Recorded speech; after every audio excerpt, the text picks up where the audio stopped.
그 포괄적 차별 금지라든지 평등기본법이라든지 약자보호라든지 어떤 이름을 짓든지 그 내용은 들여다보면 성소수자, 쉽게 말해 동성애 보호하는 법이 들어있습니다. 그리고 교회에서는 오래전부터 그것을 독소조항이라고 얘기해 왔습니다. 작년에도 110만 명의 교인들의 서명을 받아서 청와대 혹은 법무부, 국회, 그리고 제가 직접 국회에 가서 대표들에 전달했습니다. 그런데 21대 국회가 시작하자마자 이렇게 코로나 경제가 어렵고 온 나라가 어려운 가운데 있는데 갑자기 공론 분열을 일으킬 만한 이 큰 과제를 가지고 이슈로 나왔습니다. 우리가 일반적으로 황금 만능주의를 세속화라고 질타하고 있는데 지금 하고 있는 것은 법 만능주의로 가고 있습니다. 법이 사람의 양심과 도덕과 그 상식을 깨고 법 하나를 만들어서 모든 양심을 덮으려고 하고 있습니다. 이게 법 만능입니다. 이것은 매우 악법이고 정치인들이 선한 법을 만들도록 힘을 써야 되지 왜 역차별을 주고 건전한 시민들을 범법자로 만드는 이런 법을 제정해야 되는지 저는 이해가 안 됩니다. 예를 들어 가지고 불교인들에게 그들이 믿고 있는 불경의 내용이 잘못됐으니까 그 가르치면 조사받는다 라고 하면 스님들이 그것을 수용하겠습니까? 유교인들에게 노노와 맹자와 공자가 가르치는 내용 중에서 시대에 맞지 않은 것이 있으니까 이것을 가르치는 사람은 벌금을 내고 처벌을 받는다. 그러면 유교인들이 그렇게 하겠습니다 라고 하겠습니까? 마찬가지입니다. 우리는 성경에 있는 하나님의 말씀인 창조 질서를 거스리는 것을 이것은 잘못된 것이다. 이건 죄라고 하는 것을 가르치는 것을 그걸 처벌받겠다고 하면 이것이야말로 종교 탄압이라는 겁니다. 그리고 지금 이 법이 쉽게 말해 동성애 보호법입니다. 그럼 동성애를 반대하는 사람은 처벌법입니다.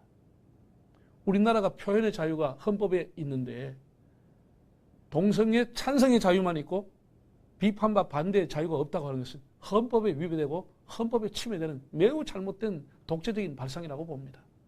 그래서 우리 교인들뿐 아니라 건전한 시민들, 심지어 군대 자녀를 보낸 사람들도 불안해서 못 보낸 것이죠. 학교에 애들을 보냈는데 이성애의 사랑이 아니고 동성애가 정상이고 아름답다고 가르치는 학교에 부모들이 불안해서 못 보낸 것이죠. 왜 이렇게 법을 역차별되는 법을 만들려고 하는지 이해가 되지 않습니다. 이 일이 긴급하기 때문에 지난 6월 25일 날 긴급 현직 총회장들 23명이 모여서 포괄적 차별금지 제정 반대 기도회를 하고 성명서를 발표했습니다. 한교총 주관으로. 그리고 저희 교단에서는 우리 교단 나름대로 총회장 성명서를 발표했습니다. 이것은 도저히 묵과할 수 없고 아마 한국의 6만 5천 교회가 거세게 일어날 것이고 일례성 이벤트가 아니고 지속적으로 처리될 때까지 거세게 일반 시민단체와 연계해가지고 항호 대회를 만들어서 계속해서 이 법이 처리될 때까지 투쟁을 할 겁니다. 예를 들어 가지고 영국이라든지 미국이라든지 이런 나라는 목회자뿐 아니라 많은 시민들이 그때 우리가 그 법이 이렇게 악법인 줄 모르고 그냥 대처하지 않았다. 별것 아닌 줄 알았다. 사람을 차별하면 안 된다. 거기에 기조에 동의해 줬는데 이렇게까지 교회가 복음 전파에 방해를 받고 이렇게까지 사회가 성타락으로 물러내질 줄 몰랐다. 한국은 막아라. 이런 얘기를 계속해서 저는 받고 있습니다. 그리고 우리 교인들이 경각심을 가지고 그런 것을 반면교사로 삼아가지고 우리는 힘을 다해서 막아야 된다고 봅니다. 우리가 이제 이것은 진영 논리를 떠나서 진보다 보수다 이런 정치적인 이데올로기가 아닙니다. 우리의 가정과 미래가 순결한 결혼 생활을 할 수 있느냐. 우리 국가의 제일 큰 아젠다가 인구 절벽, 인구 감소입니다. 해마다 인구가 줄고 있습니다. 심지어 신생아가 100만 명이 태어나던 나라가 30만 명대로 떨어졌습니다.